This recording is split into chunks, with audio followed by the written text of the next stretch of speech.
How to reset or hard reset a Xiaomi 12 Pro.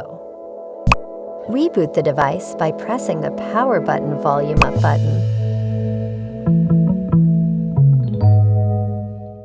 Press and hold the power button plus volume up button together.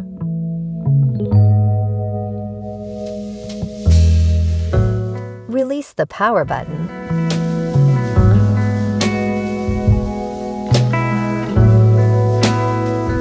Volume down button. Wipe data. Power button. Volume down button. Wipe/all data. Volume down button. Confirm. Power button. Back to main menu. Power button. Reboot. Power button. Reboot to system. Power button.